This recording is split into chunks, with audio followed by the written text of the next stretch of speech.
Ô Caio, por que é tão difícil ver a simplicidade do evangelho dentro do contexto evangélico? Porque o contexto evangélico foi feito para existir contra a simplicidade do evangelho. Isso. Porque uma coisa não tem nada a ver com a outra. O lugar mais fácil para você viver a simplicidade do evangelho é no mundo. Menos na igreja. Igreja, entre aspas, caracterizando e caracterize-se assim a maior parte das igrejas. Mas não precisa ser igreja doida dessas que a gente acusa aqui, denuncia. Pode ser igreja sóbria, também não aguenta a simplicidade do evangelho.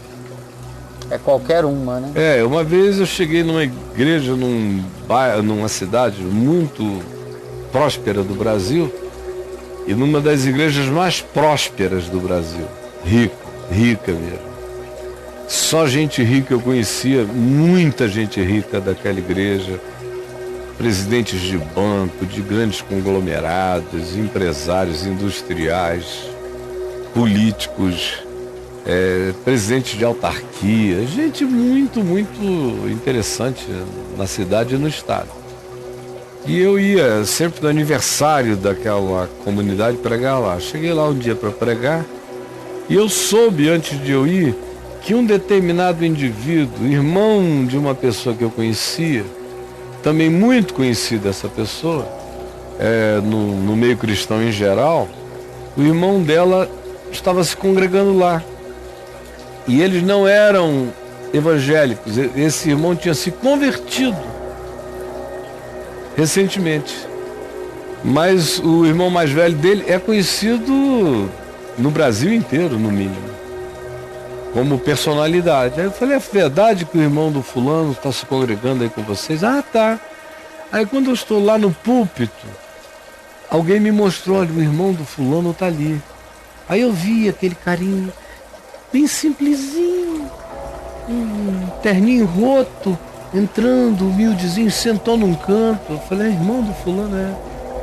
Aí a pessoa virou para mim e falou, mas é esquisito, reverendo.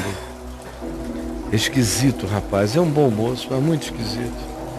Olha, ele é formado em macroeconomia, com mestrado e doutorado na Alemanha e na Bélgica.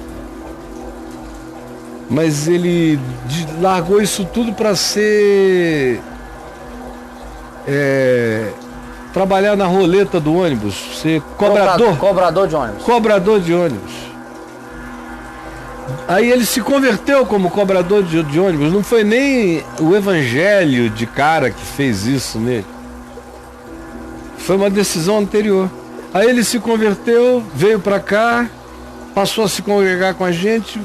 Um monte de faculdades convidando para ele ser professor. Em todas. Porque o currículo do cara é extraordinário. Top. Ele é um gênio. Ele disse que não queria, ele preferia ser jardineiro. Aí foi jardineiro. E os crentes começaram a pedir para ele fazer jardinagem, ele fazia muito bem. E todo mundo dava para ele roupa. E começaram, e não entendiam por que ele ia sempre com a mesma roupa. Aí um dia resolveram visitar o quartinho onde ele morava. Chegaram lá, tinha uma cama de campanha e 2 ou 3 roupas. Aí perguntaram, mas e as roupas que a gente deu? Aí ele falou, não, eu só preciso dessas aqui, tá cheio de gente, com frio. Precisando. A cidade lá é fria. Dê para todo mundo. E cama, você vai dormir nessa cama aqui? Não, não preciso, essa aqui tá ótima, aquela que abria a cama de campanha. Aí foram lá, botaram uma cama, puseram móveis, fizeram não sei o quê. Voltaram um ano depois, ele tinha dado tudo para uma viúva, para alguém lá que estava... a mesma caminha. Mesma caminha, mesma coisa. E as ofertas continuavam, você conversava com ele, você via a inteligência brilhante do cara, mas ele não estava afim de nada, ele queria viver a simplicidade do que ele vivia. Hoje ele é professor numa grande universidade, mas continua vivendo a mesma vida simples. E também tinha uma alegria celibatária natural. Queriam que ele se casasse, conhecesse pessoas, ele estava em paz. Ele não estava afim. Não estava afim. Aí eu levei para almoçar comigo, depois jantei com ele também, comecei a conversar, fui dizendo, olha, relaxa. Eles nunca vão te compreender. Você acha que se Jesus entrasse aqui, sem ser já apresentado como ressuscitado de entre os mortos, se entrasse só como um rapaz de 30 anos, o que ia rolar aqui dentro? Meu Deus, ele ia ser expulso daqui logo. A religião não tolera o evangelho. O evangelho desmonta o poder da religião. A religião não quer a totalidade do evangelho, só quer as simbolizações do evangelho, porque a totalidade do ensino do evangelho desconstrói a própria religião. A essência do evangelho é o pior inimigo da própria religião, destruindo-a. A religião cultua lugares sagrados, se dedica a tempos, dias, datas, horas, vive do ritual das celebrações, reencena as mesmas coisas, gosta e precisa ser celebrada como um centro de convergência, como lugar da representação de Deus. Todo centro religioso quer ser um Vaticano. Todo. E Jesus trabalha contra isso. Entre vós não será assim, não será desse modo. Entre os reis da terra que é assim, entre os estados da terra que é assim, entre tudo da terra que é assim, mas entre vós não será assim. E Jesus chega e acaba ainda com tudo, porque a religião não existe sem templo, sem sedes monumentais. E Jesus diz que Deus não tem sedes, não habita em construções feitas por mão humana. Que o lugar onde se deve adorar é em espírito e em verdade, em qualquer lugar. Você pode ir até um lugar, mas não para adorar a Deus. Eu vou a um lugar como uma praça de encontro humano, mas não é para adorar a Deus. Eu não vou ao culto domingo à noite aqui no caminho para adorar a Deus, porque se eu não for, eu não adorei a Deus. Eu adoro a Deus de manhã, de tarde, de noite, o dia inteiro.